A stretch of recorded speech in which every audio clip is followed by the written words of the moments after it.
Y vamos a mirar en Primera de Timoteo capítulo 3 esta mañana. Capítulo 3 y los versículos 14 a 16.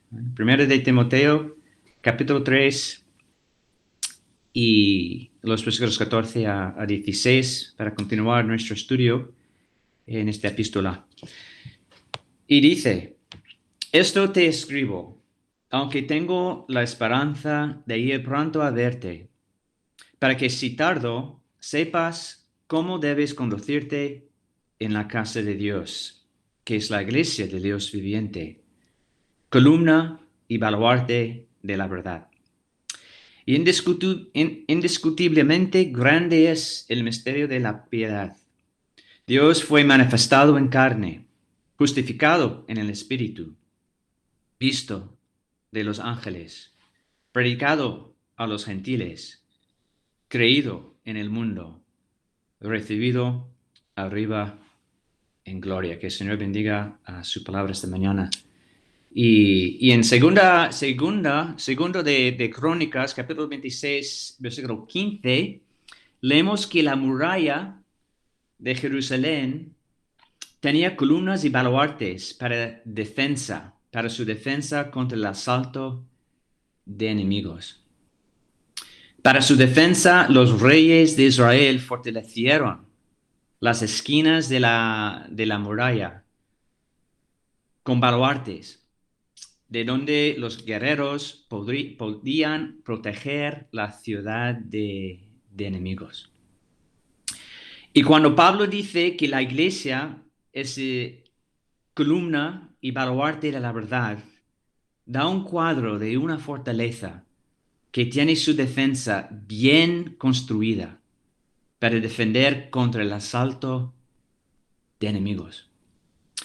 Y en el énfasis de 1 de Timoteo capítulo 3 y los versículos 14 a 16 que hemos leído, es que Dios ha dado a la iglesia la tarea de guardar el evangelio contra el asalto de enseñanzas erróneas que pueden desviar una congregación del evangelio de la gracia.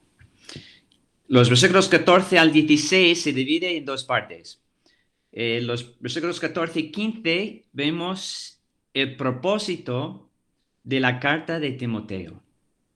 Y luego en el versículo 16 vemos el evangelio que confiesa la iglesia, que hemos cantado esta mañana desde esta confesión. Toda la epístola de Primera de Timoteo gira en torno de los versículos 14 a 16. El propósito de una carta o un libro de la Biblia no siempre encuentra en el principio. Por ejemplo, el apóstol Juan esperó hasta el final de su evangelio para decir y dar el motivo por escribirlo. En Juan 20, versículos 30 a 31, leemos las siguientes palabras. Juan dijo, hizo además Jesús muchas otras señales en presencia de sus discípulos, las cuales no están escritas en este libro. Pero estas se han escrito para que creáis que Jesús es el Cristo, el Hijo de Dios, y para que creyendo tengáis vida en su nombre. Y en Timoteo, en la epístola de Timoteo, en estos versículos, justo en el centro de su carta, Pablo da el motivo por escribir a Timoteo. Dice en el versículo 14, esto te escribo para que sepas cómo debes conducirte en la casa de Dios, que es la iglesia de Dios viviente. En el primer capítulo, si recordamos, en el primer capítulo, en los versículos 3 y 4, Pablo empezó a tratar el mayor problema que había en la iglesia en Éfeso.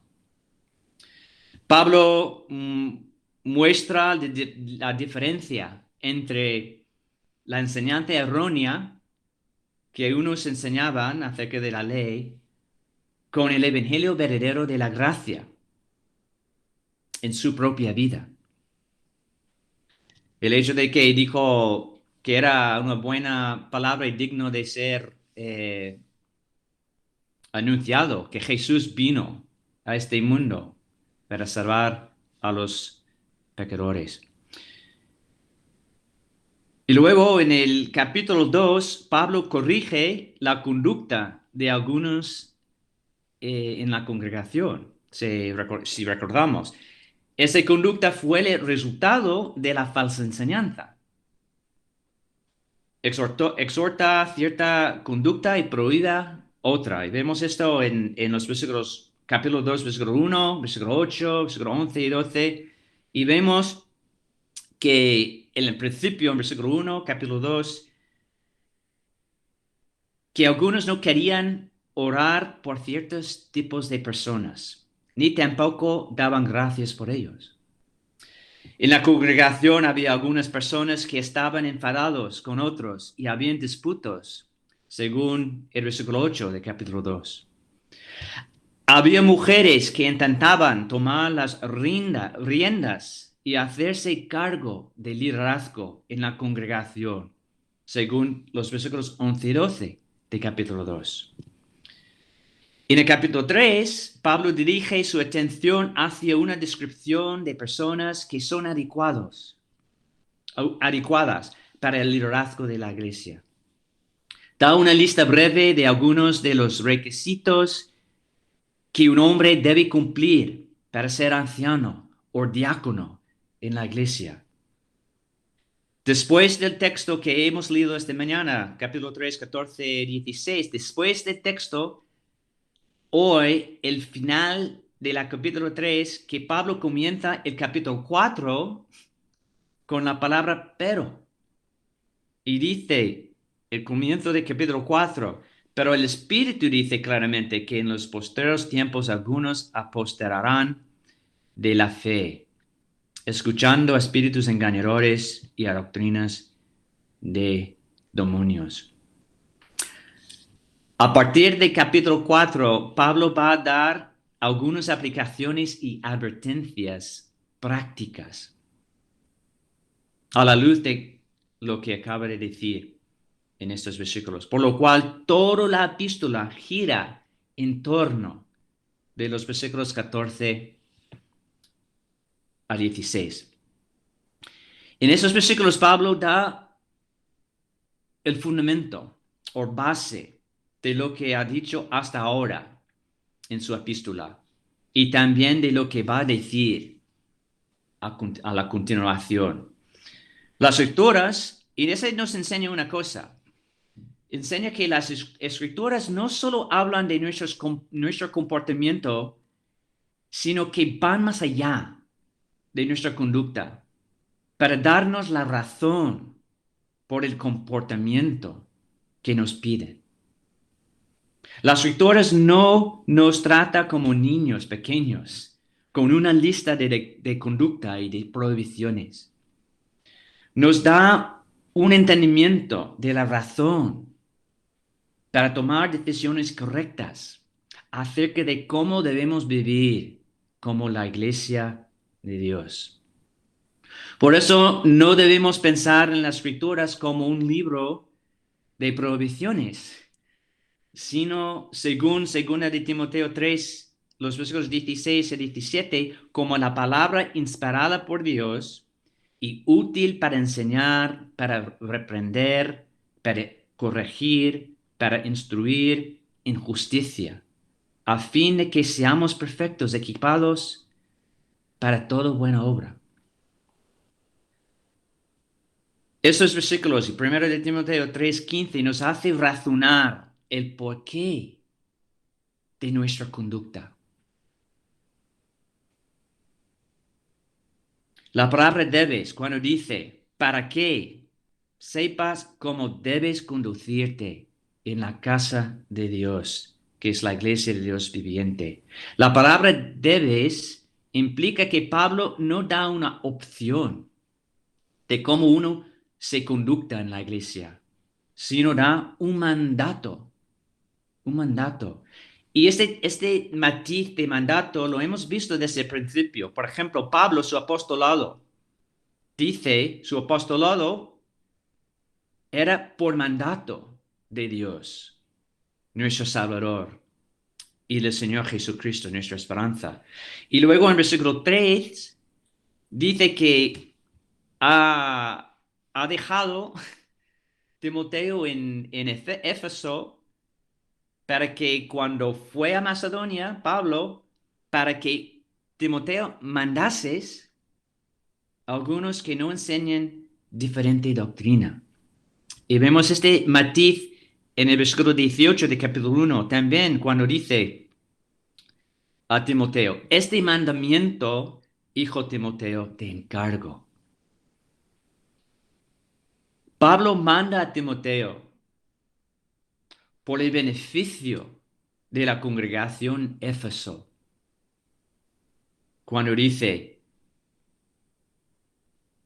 debes, o para que sepas cómo debes conducirte en la casa de Dios. Y lo dice también Pablo, por nuestro beneficio hoy. Cuando Pablo refiere en este versículo a la casa de Dios, que es la iglesia de Dios viviente, da alusión al templo durante los tiempos del Antiguo Testamento. El salmista suele referir al templo como la casa de Dios. Cuando leemos el Antiguo Testamento, especialmente los Salmos, en su angustia, el salmista dice en el Salmo 42, versículo 4, me acuerdo de estas cosas y derramó mi alma dentro de mí, de cómo yo fui con la multitud y la conduje hasta la casa de Dios, entre voces de alegría y de alabanza del pueblo en fiesta. Y luego en el Salmo 122, versículo 1, leemos, yo me alegré con los que me decían, a la casa de Yahvé iremos.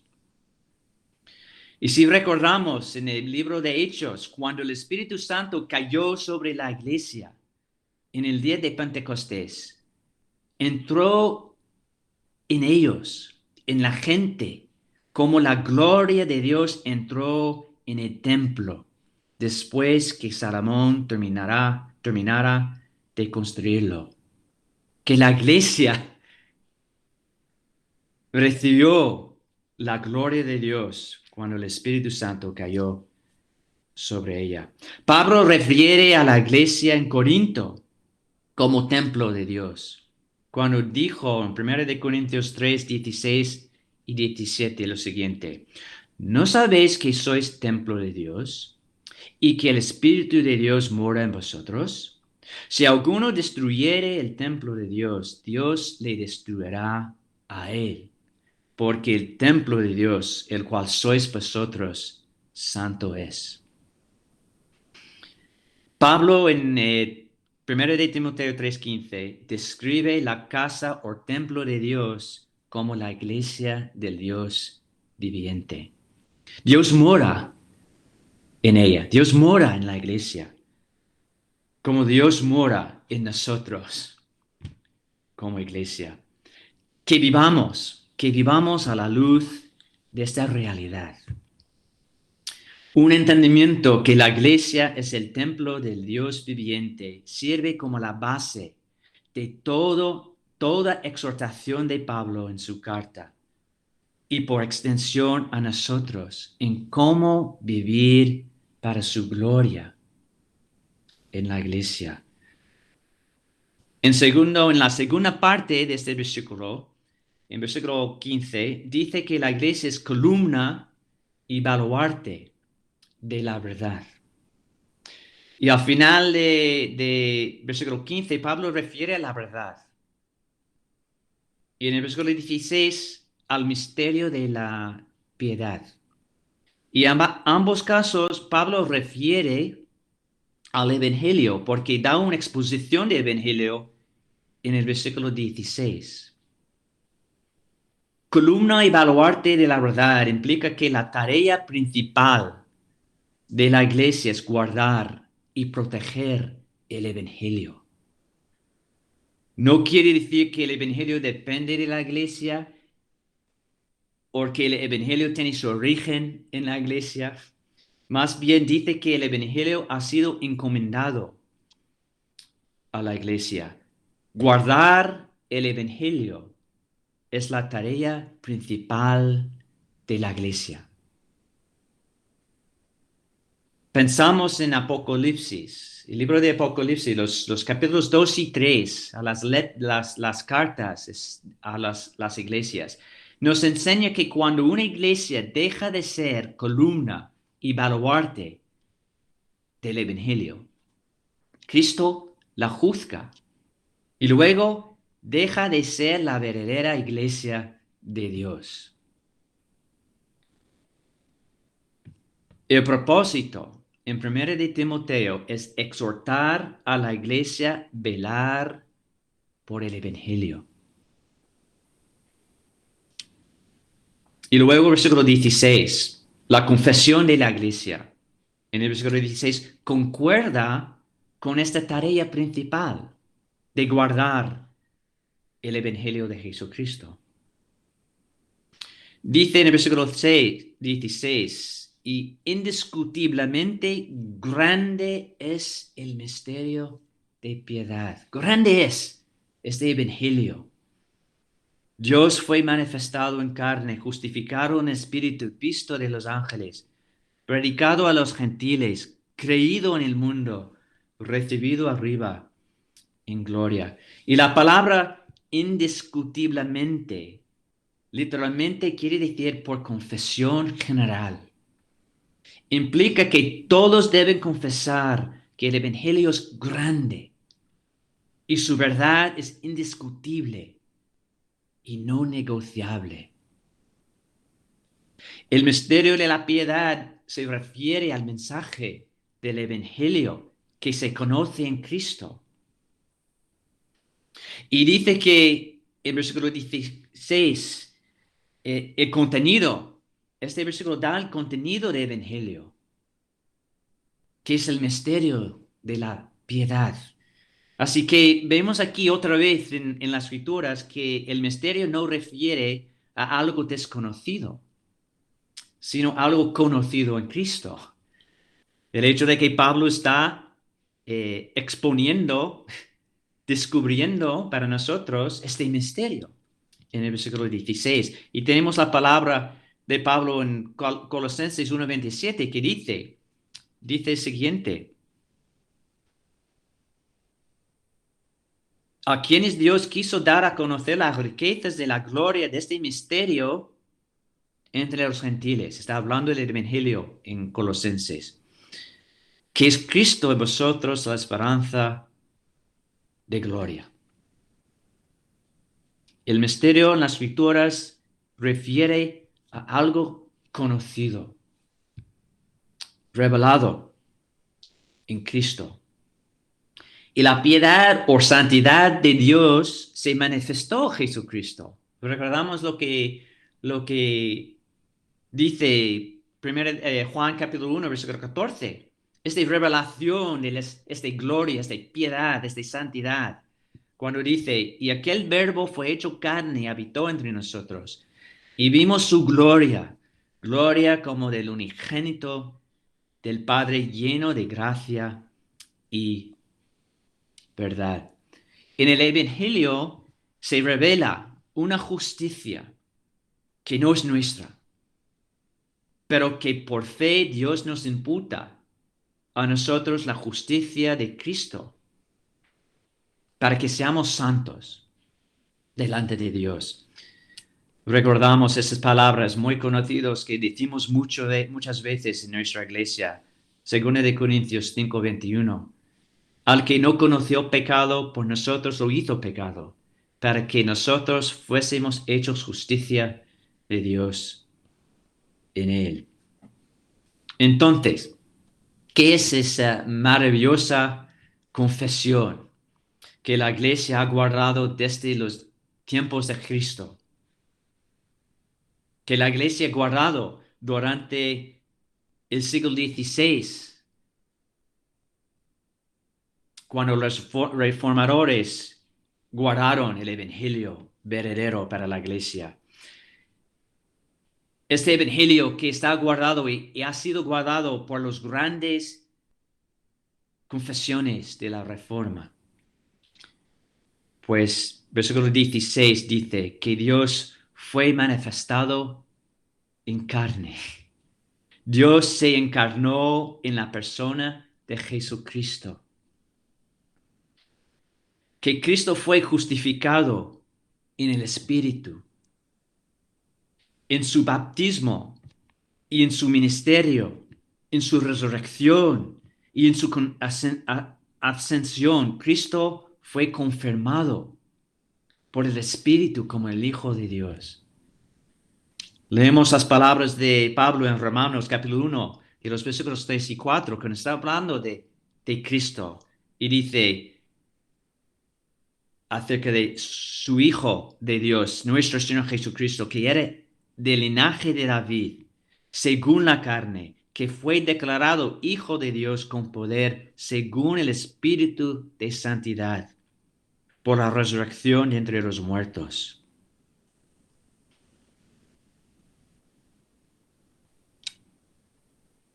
Visto de los ángeles, tanto durante su vida terrenal y en su resurrección, los ángeles les servían.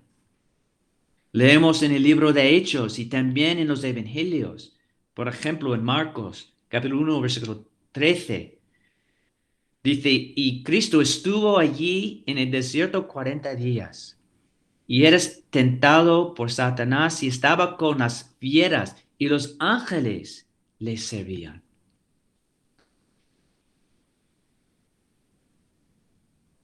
Cristo fue predicado a los gentiles, tanto antes de su muerte y resurrección como después de su ascensión. Y por eso tenemos aquí en Timoteo una explicación, una proclamación de este Evangelio de la gracia. Dice que fue creído en el mundo.